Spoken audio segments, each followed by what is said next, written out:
The gym was quiet when I unlocked the door that morning, the way it always is at 5 a.m. before the world remembers we exist. Just me and the heavy bags hanging like patient old friends, the mats still holding yesterday's sweat, the cage standing empty in the back corner like a promise nobody had claimed yet. I flipped on the lights one row at a time. Fluorescents buzzed and flickered, some of them older than half my fighters. The place wasn't much to look at. Cinderblock walls painted gray about 15 years ago. A water stain in the ceiling tile above the speed bag that I kept meaning to fix.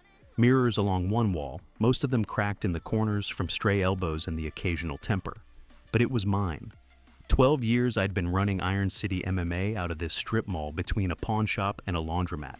And every morning when I walked through that door, I felt the same thing I felt the first day. Like I'd finally found the place where I made sense. My name is Marcus Webb, 44 years old. Former middleweight with a record of 19-7, 11 by knockout. I retired 9 years ago after my second ACL tear, the one that didn't heal right, the one that still aches when the weather turns. I'd had my moment in the sun, fought on a few undercards, almost made it to the big show. Almost is a word that lives in every gym, whispered by men who came close enough to taste it. But this story isn't about me, not really. It's about 3 kids I met on a Tuesday in October, and how they reminded me what this whole thing is supposed to be about. I was loading equipment into my truck that afternoon. We had a team competition coming up in Youngstown, and I needed to haul the extra gloves, the corner supplies, the coolers we'd fill with ice and Gatorade. My truck was parked behind the strip mall, next to the dumpsters where the laundromat threw out their broken machines. It wasn't glamorous back there, cracked asphalt, weeds pushing through the concrete, a chain link fence separating us from the train tracks that ran behind the property. I was struggling with a heavy bag that needed repairing. Stupid thing weighed about 100 pounds, and I was trying to muscle it into the truck bed by myself, when my bad knee decided to remind me it wasn't the same knee I'd had at 25. It buckled. Not all the way, but enough. I stumbled, dropped the bag, caught myself on the tailgate with both hands. The bag hit the ground with a heavy thud and rolled toward the fence. That's when I heard the footsteps. 3 kids emerged from behind the dumpsters, coming from the direction of the tracks. They moved like they were used to being invisible, shoulders hunched, eyes scanning. The oldest one looked maybe 13, 14 at most. Tall for his age, but thin in a way that made my chest tight. The kind of thin that happens when dinner isn't guaranteed.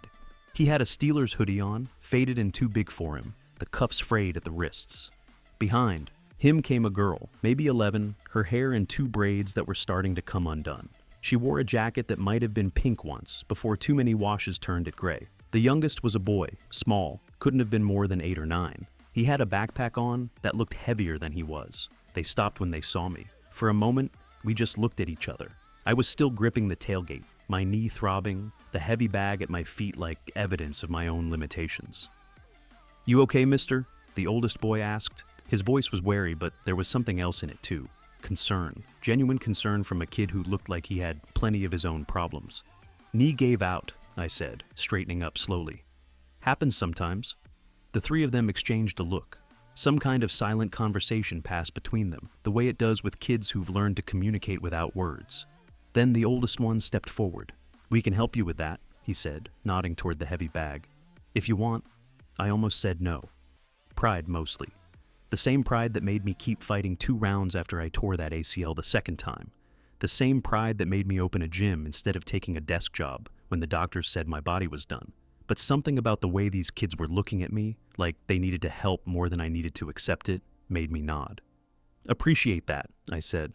The oldest boy and his sister grabbed one end of the bag while I took the other, and together we lifted it into the truck bed. The little one stood watch, his eyes moving between us and the parking lot like he was standing guard.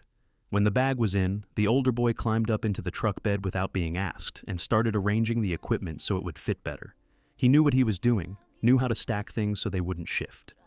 "You do this before?" I asked.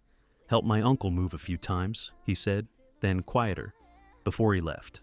I didn't ask where the uncle went, didn't need to. Some stories you can read in the spaces between words. They helped me load the rest of the gear. The girl was stronger than she looked, and she moved with a quiet efficiency that spoke of practice.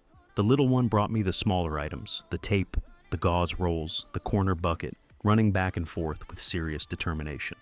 When we were done, I leaned against the truck and looked at them. "What's your names?" "I'm Deshaun," the older boy said. This is my sister Kayla, and my brother Marcus. I smiled at that. Marcus, huh? That's my name too. The little one's eyes went wide. For real? For real.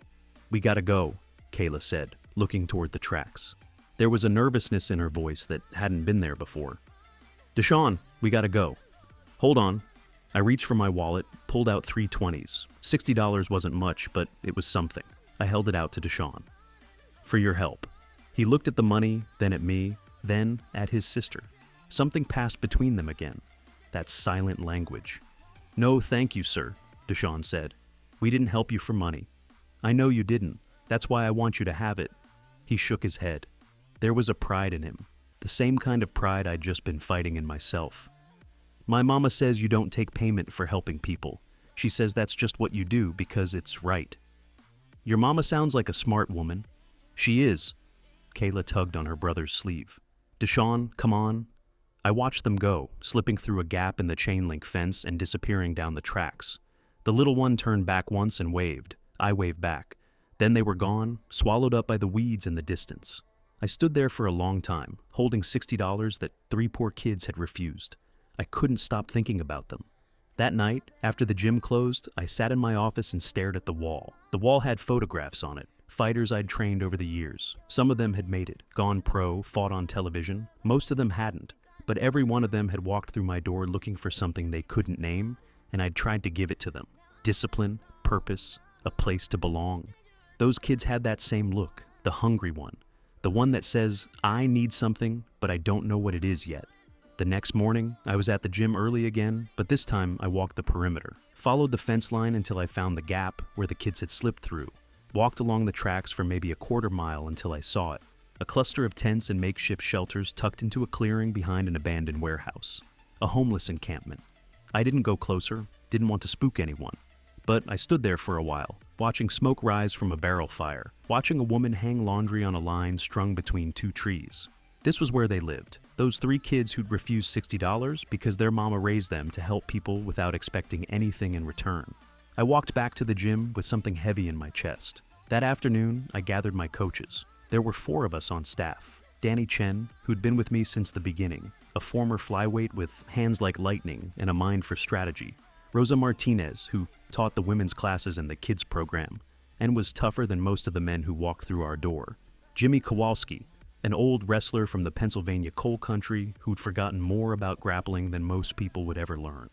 And me, I told them about the kids, about the encampment, about the $60 they wouldn't take. What are you thinking? Danny asked.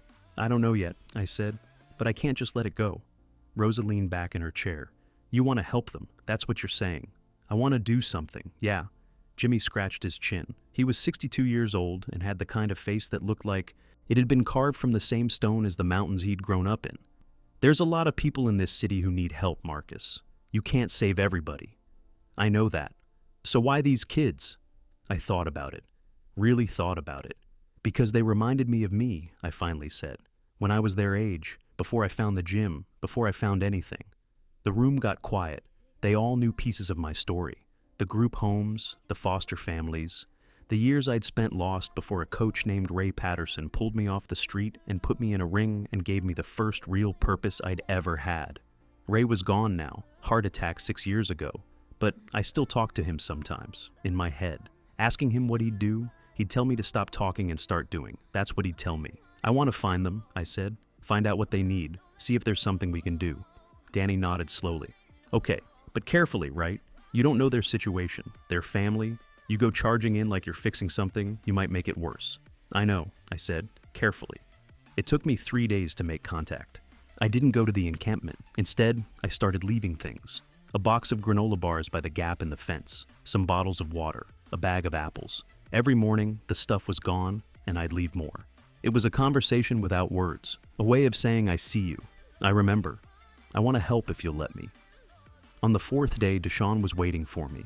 He was sitting on an overturned bucket by the fence, arms crossed over his chest, watching me approach with eyes that were older than his years. I stopped a few feet away, the morning sun just starting to break over the warehouse rooftops. You the one leaving the food? He asked. Yeah. Why? Because you helped me when you didn't have to, and because I remember what it's like to be hungry. He studied me for a long moment. You were homeless? No, but close. Group homes, foster care, never knowing where I'd be sleeping month to month. I sat down on a chunk of concrete, putting myself at his level. I was angry all the time, getting in fights, headed nowhere good, until someone gave me a chance. What kind of chance? A gym, a coach, a place where the fighting actually meant something. Deshaun's eyes flicked toward the strip mall, toward the Iron City sign barely visible from where we sat. That's your place? The MMA gym? That's my place. I've seen people going in and out. Looked like they were training for real. He paused. I watch a lot of fights on YouTube, when we can get Wi-Fi at the library. Yeah? Who's your favorite fighter? Khabib, he said without hesitation. Because he never gives up. No matter how hard it gets, he just keeps going. And he takes care of his family. My throat tightened. This kid, living in a tent behind an abandoned warehouse, watching fights on borrowed Wi-Fi, looking up to a man who never gave up and took care of his family. I had to look away for a second. Your mom? I said carefully. She's at the camp? Yeah. She got hurt at her job a while back. Couldn't work for a while. We lost the apartment. His voice was matter of fact, like he was reciting a grocery list. But I could hear the weight under it. She's better now. She's been looking for work. It's just hard, you know, when you don't have an address. Yeah, I said. I know. She doesn't want us taking charity. That's why we couldn't take your money. She says we gotta earn what we get, or it doesn't mean anything. She's right, I said. But there's a difference between charity and opportunity. You understand what I mean? He looked at me, really looked. What kind of opportunity? I'd been thinking about this for 3 days, running it by Danny, Rosa, Jimmy, making sure it was real, not just a nice gesture that would fall apart in a week. I want to offer your family a deal, I said. Your mom, she's looking for work. I need help at the gym, cleaning up, organizing, doing laundry, maintenance. It's not glamorous, but it's steady, and I can pay her under the table until she gets back on her feet, gets an address, gets things stabilized. Deshaun's eyes narrowed. And what about us, me and Kayla and Marcus? You train, free, full membership, same as any other kid in my youth program.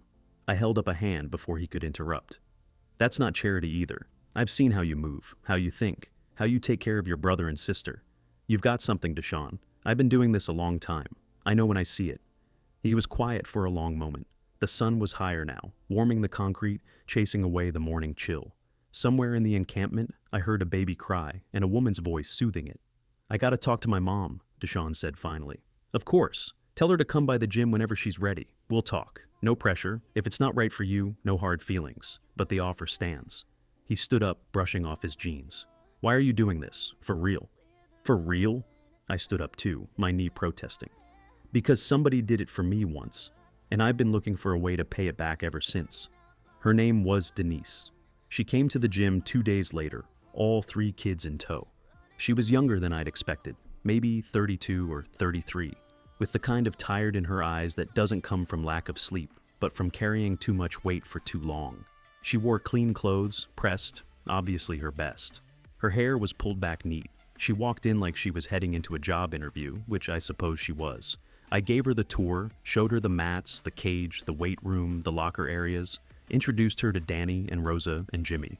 Let her see the kids' class that Rosa was running. 8 and 9-year-olds learning basic techniques, laughing and tumbling and having the time of their lives. Then we sat in my office and talked. My son told me what you offered, she said. Her voice was steady, but her hands were tight in her lap. I need you to understand something, Mr. Webb. I'm not looking for a handout. I've worked my whole life. I'll work my whole life again. What happened to us? It was bad luck, and a system that doesn't care about people like me. But I'll get us out of it. I just need time. I understand, I said. And I'm not offering a handout. I'm offering a job. 20 hours a week to start. Minimum wage plus tips from the vending machines, which doesn't sound like much, but it adds up. You'd be handling the laundry, keeping the mats clean, general maintenance. It's real work, hard work sometimes. But it's steady, and I don't ask questions about addresses or paperwork until you're ready. And my kids? They train, free membership in the youth program. Rosa runs it. She's one of the best coaches I've ever seen. They'll learn discipline, respect, how to carry themselves. And they'll have a place to be after school instead of wandering around. Denise was quiet for a moment. Then she looked toward the window where she could see the kids' class wrapping up, where Deshaun was pressed against the glass watching with hungry eyes. Why? She asked softly. You don't know us. You don't owe us anything. When I was 14, I said, I got picked up for stealing from a convenience store. It was a stupid thing, but I was hungry and I was alone and I didn't know what else to do. The cop who caught me could have taken me in, added to my record, made my life a lot harder than it already was. Instead, he drove me to a gym on the east side and introduced me to a man named Ray Patterson. I leaned forward. Ray didn't know me, didn't owe me anything, but he saw something in me, or maybe he just saw a kid who needed a chance. He gave me a job sweeping floors. He taught me to fight. He taught me to be a man. He changed my life, Denise.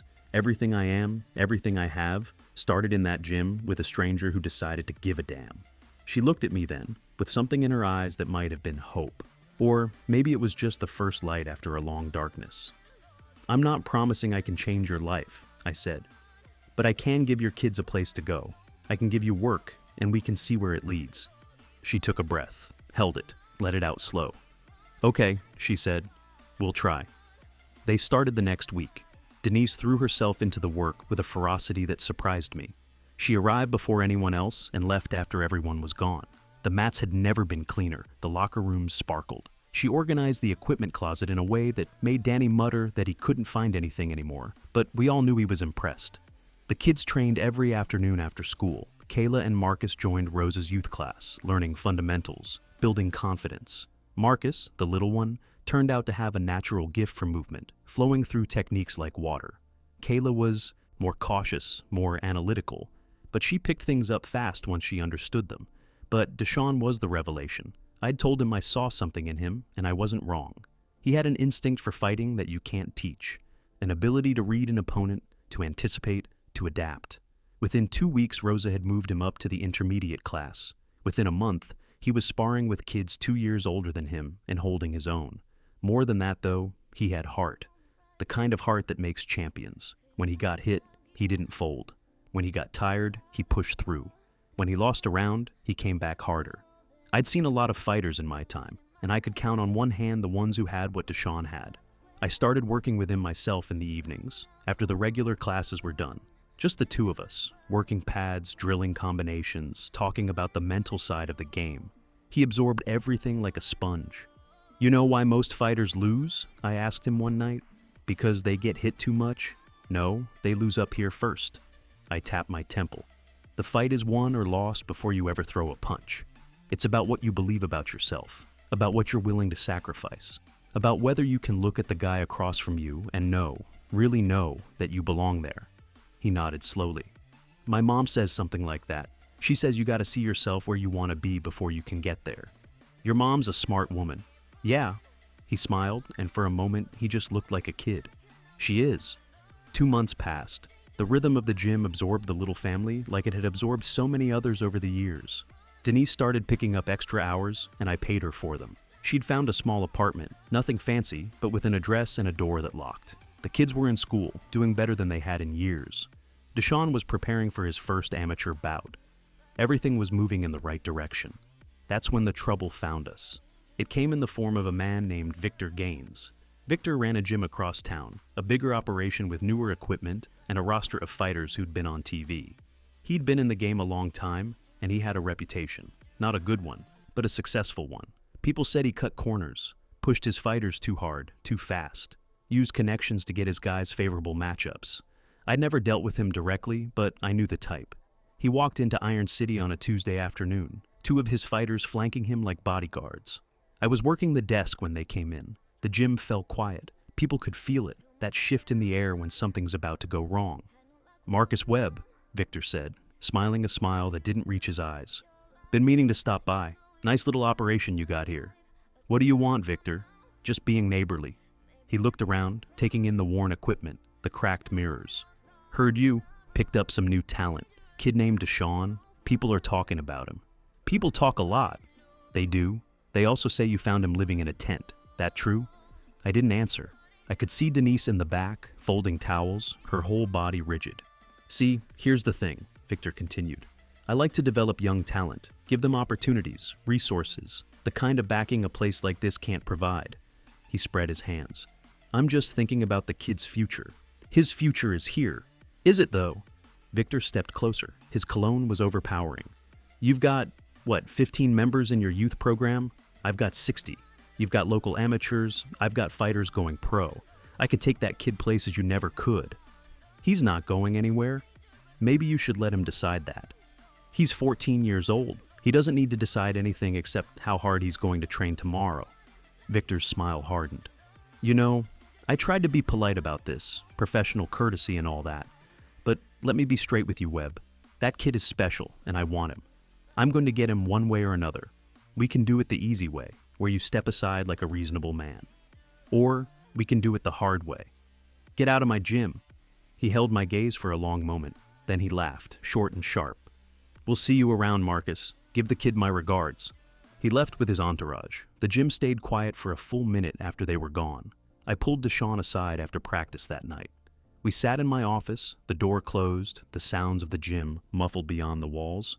You know who that was today? I asked. Victor Gaines. I've heard of him. His fighters are always on TV. That's right. He came here because he wants to train you. He thinks you've got what it takes to go all the way, and he's probably right about that part. Deshaun's eyes widened. For real? For real? I leaned forward. But I need you to understand something. Victor Gaines is not your friend. He's a businessman. He sees you as an investment, a product, something he can develop and sell. He doesn't care about you as a person. He cares about what you can do for him. How do you know? Because I've been in this game a long time, and I've seen what happens to fighters who get caught up with men like him. They burn bright for a minute, and then they burn out. Injuries they push through too fast. Fights they took before they were ready. Contracts that screwed them out of everything they earned. I've seen it 100 times. Deshaun was quiet, processing. But his gym is better than this one. His fighters are on TV. Better equipment isn't the same as better training, and being on TV isn't the same as being successful. I paused, choosing my words carefully.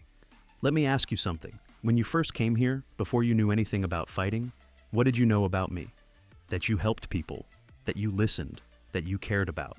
More than just winning. That's right, and that's what makes the difference, Deshaun. Not the equipment, not the TV contracts. What makes a great fighter is who's in their corner, who's watching out for them, who's thinking about their whole life, not just their next bout. He nodded slowly. So, you don't think I should go with him? I think you should stay here. But it's not my decision to make. It's yours and your mom's. Just promise me you'll think about it. Really think about it. Don't be dazzled by the shiny stuff. Okay, he said. I promise. Victor didn't give up. Over the next few weeks, he waged a campaign. His people showed up at Deshaun's school, talked to him in the parking lot. They offered money, gear, promises of a fast track to the pros. They painted a picture of a future so bright it was hard to look at. And they didn't stop with Deshaun. They went after Denise too. Showed up at her apartment with grocery bags, with offers of a better job, better pay, a better apartment if she'd just encourage her son to make the switch. She turned them down every time, but I could see it wearing on her, the pressure, the constant presence. Then the threats started, not direct. Nothing you could take to the police, just hints, suggestions, a comment about how dangerous it was to live in that neighborhood, a mention of how easy it was for a kid to get hurt in a tough sport like this. Victor's people knew how to apply pressure without leaving fingerprints. I called a meeting, all my coaches, all my senior fighters, anyone who'd been with the gym more than a year. We gathered after hours, the lights dim, the mats empty. You all know what's been happening, I said. Victor Gaines has been making moves on one of our kids. He's been harassing the family, and I think it's going to escalate. Danny spoke first. What are you thinking, Marcus? I'm thinking we need to send a message, a clear one, that this gym protects its own. Jimmy crossed his arms. What kind of message? I looked around the room. 16 people, some of them former champions, some of them guys who'd never fought professionally, but had been training here for years. All of them family. Deshaun has his first bout next week, I said. It's supposed to be a small event, local amateur thing. But I want to make it bigger. I want every member of this gym there. I want Victor Gaines to see exactly who he's dealing with. Rosa smiled. You want to make a show of force. I want to show him that this kid isn't alone, that nobody who comes through our door is alone, and that if he wants to come at our family, he's going to have to go through all of us. The room was quiet for a moment. Then, one by one, heads started nodding. I'm in, Danny said. Me too, said Jimmy. You know I'm there, Rosa added. One by one, they all committed, every single one. The night of the bout, I didn't know what to expect. I'd put out the word, asked everyone to spread it to anyone who'd ever trained with us. But it was a Tuesday night, and people had jobs and families and lives. I told myself that whatever happened, it would be enough. I was wrong. It was so much more. They started arriving an hour before the event. First it was the regulars, Danny and Rosa and Jimmy, the senior fighters, the coaches. Then it was the rest of the current members, 83 people strong. Then it was the alumni, the ones who'd moved on but never forgotten where they came from. Former fighters who'd retired. Kids from the youth program who'd grown up and started families of their own. People I hadn't seen in years. They kept coming. By the time Deshaun's bout was scheduled to start, there were over 100 people wearing Iron City gear. They filled the bleachers, they lined the walls, they spilled out into the hallway. The little community center gym where the event was being held had never seen anything like it, and they weren't quiet. They chanted Deshaun's name. They waved banners someone had made. They created a wall of sound that shook the building. Victor Gaines was there. I saw him in the back, watching, his face unreadable. Two of his fighters were competing in earlier bouts, but the crowd barely acknowledged them. All the energy in the room was focused on one thing: our kid. Deshaun walked out to a roar that made my chest hurt. He looked nervous for a moment, overwhelmed by the response. Then he looked at me, and I nodded, and something settled in his eyes. He wasn't alone. He'd never been alone, and now he knew it in a way he'd never forget. The fight itself was almost an afterthought. Deshaun dominated from the opening bell. His opponent was a good kid, well-trained, but he'd never faced anyone with Deshaun's heart. By the second round, the outcome was inevitable. Deshaun won by TKO, and the room erupted. But the real moment came after. As Deshaun was leaving the cage, Victor Gaines appeared at the edge of the mats. He tried to approach, probably to offer some last pitch, some final attempt to poach what he wanted. He never got within 10 feet. The crowd closed ranks, not threatening, not aggressive, just present. 100 people standing between Victor Gaines and a kid who belonged to something bigger than any one gym. They didn't say a word. They didn't need to. The message was clear. This is our family. This is our house. And you're not welcome here. Victor looked around at the faces, reading the room the way any good fighter reads an opponent. He saw what was there. The unity, the loyalty, the willingness to stand together. And he knew he'd lost. He turned and walked away. He never bothered Deshaun or his family again. That was 3 years ago. Deshaun is 17 now. He's undefeated in amateur competition, 22 and, with 16 knockouts. College scouts have started calling, not just athletic scholarships, though those are coming too. Academic ones. Turns out the same discipline that makes him a fighter makes him a hell of a student. Kayla is 14, and she's become one of Rosa's best youth coaches, teaching the little ones the same way she was taught. She's got a gift for patience, for breaking down complex movements into simple steps. The kids adore her. Marcus, the little one who isn't so little anymore, is 12. He started competing last year, and he's already building a reputation of his own. Different style than his brother, more technical, more methodical, but that same heart, that same fire. Denise runs the front desk now. She handles all the scheduling, the billing, the day-to-day operations that used to keep me up at night. She's got an apartment with 3 bedrooms, a car that runs, and a life that looks nothing like the tent behind the warehouse where I first found her children. And the gym? Iron City is stronger than ever. Word got around about that night, about what we did for one of our own. People started showing up who'd never trained MMA in their lives, just because they wanted to be part of something that meant something. Our membership has tripled. We've expanded into the unit next door. We've got new equipment now, new mats, mirrors that aren't cracked. But some things haven't changed. I still unlock the door at 5 a.m., same as I always have. I still flip on the lights 1 row at a time. I still hear the heavy bags creak on their chains. Patient old friends waiting for another day. And sometimes, when I'm standing there in the quiet before the world wakes up, I think about 3 kids who refuse $60 because their mama raised them right. I think about what might have happened if I'd just taken that money back and gone about my business. If I'd told myself it wasn't my problem, wasn't my place, wasn't my fight. But that's not what fighters do. We don't walk away when it's hard. We don't pretend we don't see what's right in front of us. We stand up. We show up. We fight for the people who can't fight for themselves. The cage doesn't fix you. Every fighter knows that. But sometimes, if you're lucky, it shows you who you're supposed to be. It teaches you that the only fights that matter are the ones you fight for someone else. Deshaun came to my office last week, sat in the same chair where his mother sat 3 years ago, and asked me a question. "Coach," he said, "when I go pro, when I make it big, how am I supposed to pay you back for all this, for everything you did?" I thought about Ray Patterson, gone 6 years now, but still talking to me in my head. I thought about the cop who drove a 14-year-old thief to a gym instead of a jail cell.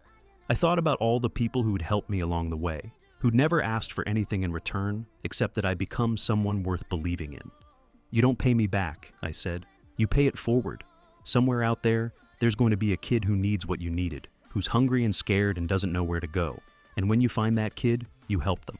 That's how this works. That's how it's always worked. He nodded, and I saw something shift in his eyes. Understanding, acceptance, purpose. I can do that, he said. I know you can. The gym is quiet now. It's late, well past midnight, and I'm the only one left. I should go home. I should rest. But sometimes I need to sit here in the dark and remember why any of this matters. There's a photograph on my wall. It was taken the night of Deshaun's first bout, right after the crowd closed ranks around him. 100 people, maybe more, all wearing Iron City colors. And right in the center, a 14-year-old kid with his hands raised, looking at the camera with an expression that I've never been able to fully describe. It's not triumph. It's not pride. It's something deeper than that. It's belonging. He'd found his place, his people, his family. That's what the gym is for. Not belts, not records, not fame or money or any of the things that draw people to this sport. It's for the kid who doesn't know where he belongs, the woman who's been knocked down too many times, the broken veteran looking for one more reason to keep going. It's for anyone who needs a place to stand and people to stand with them. We don't fight alone. That's the first lesson and the last lesson, and the only one that really matters. I reach up and touch the photograph, my fingers brushing against the glass. You did good, Ray, I say to the empty room. I hope I made you proud. The heavy bags sway slightly in a breeze from the ventilation. It almost looks like they're nodding. I turn off the lights and lock the door. Tomorrow, we do it all again. Claude can make mistakes. Please double-check responses.